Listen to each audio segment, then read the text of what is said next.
Negotiating your first real estate deal, don't just wing it. Follow this proven strategy to negotiate like the pros. This is the exact system that our team uses to negotiate and close over 100 transactions annually, year in and year out. There are 5 areas of mastery when it comes to the highest levels of real estate. Number 1, script practice and role play. Number 2, lead generation. Number 3, lead follow-up. Number 4, negotiate contracts. And the 5th and final is going on appointments. When you master those 5 areas of real estate, you are far ahead of the average realtor in the marketplace, and you are going to be succeeding at a higher level and putting more money in your pocket. Number 1, be like Switzerland. Switzerland is a neutral country. You want to make sure that you're being neutral, you're invested in your client's best interest, but so many agents, they get emotionally and or financially invested in the transaction that those emotions, they cloud their judgment. You cannot be in a situation when you're negotiating on your client's behalf or with another agent and have clouded judgment. You have to have a clear head. You have to be like Switzerland. Number 2, keep your client's best interest in mind. Now, that kind of goes without saying, and you're probably thinking, well, duh, of course I'm going to do that. But what I just talked about is agents getting emotionally and financially invested. You need that commission check. You have bills, you have expenses, you're emotionally and financially vested in it, and you just have to do the absolute best job that you can to remove those emotions, because when that happens, there's this little thing in real estate, it's called commission breath. When you're talking to your clients, you're like, oh, Mr. and Mrs. Seller, you should really accept this. It's a really good deal. Your breath is coming out and it's permeating the room, and it just kind of stinks, to be honest with you. Don't have commission breath. Make sure that you're putting your client's best interest first and foremost. You want to make sure that you're living up to your fiduciary obligation and you're representing your client's best interests. Number 3, clearly define the problem and come to the table with solutions. What I always tell people is, Mr. and Mrs. Seller, this is the situation that we have. Blah, blah, blah, blah, blah, blah, blah, blah.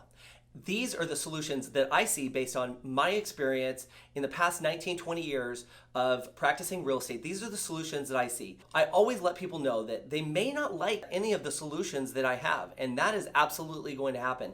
So if you prepare your sellers, it's just going to put you in a stronger position, help them look at this in a business mindset. Number 4, be prepared. You will need to negotiate twice. Number 1 is you'll need to negotiate with your clients. Number 2, you'll need to negotiate with the other agent on the other side of the transaction. Sellers and buyers, when they're going through a real estate transaction, they get emotionally and they get financially invested. It's very, very challenging to negotiate with your client while your clients are emotionally invested and they're kind of getting really all worked up sometimes. What you need to do, and this is very, very important, stay calm, cool, and collected, and be like Cool Hand Luke. Okay, let's take a second. Comment down below. Give us some negotiating tips that you use down below. Number 5, make sure that your clients know that there are 2 parties to this transaction, themselves and the other party to the transaction. You want to make sure that your clients have that perspective. Everybody's doing the best job that they can. The reality is that perception is reality. Your clients have their perception and what their reality is based off of a lot of different stuff, and the same thing's happening on the other side. So that's why negotiation just can be really, really difficult sometimes. The negotiation process can be super stressful. You staying calm, cool, and collected is just going to bring the level of anxiety down. Number 6, sometimes your clients are going to have to give up a little bit more than they wanted in order to keep the transaction and the negotiation moving forward. If you can set expectations up front with your clients and just kind of walk them through all the stuff that we've been talking about so far, this is the reality of negotiating a real estate transaction.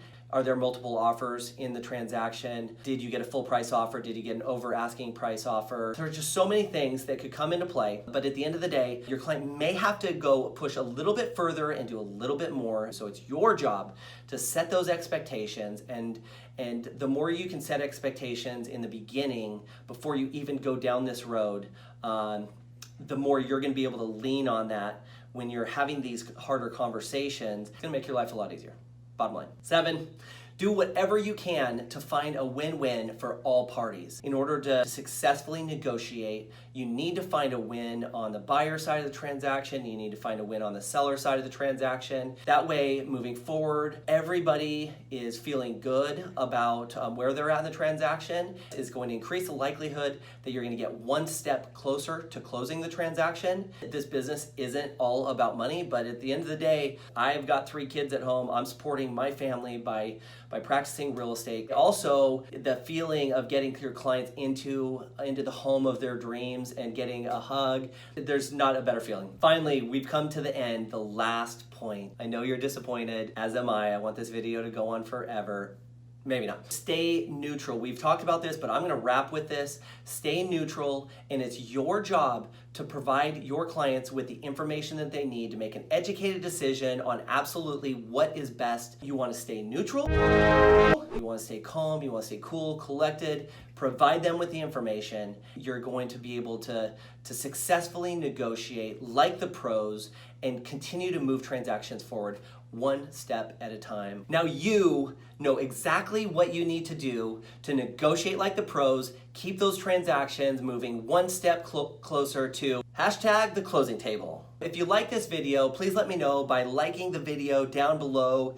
Click that little thumbs up, subscribe to our channel, ding that bell, that way you're notified each and every week as we post new content, new videos. And I so appreciate you hanging out with me for a few minutes this week. I look forward to seeing you next week. Cheers, friends. Let's go. What you didn't see was that you're not wearing pants below the table. No. Yes, shorts. I'm wearing shorts. I'll let that think. Okay, photo storage was full. Problem rectified. Yeah, I just did that. I did. Number 6. That was kind of a weird voice.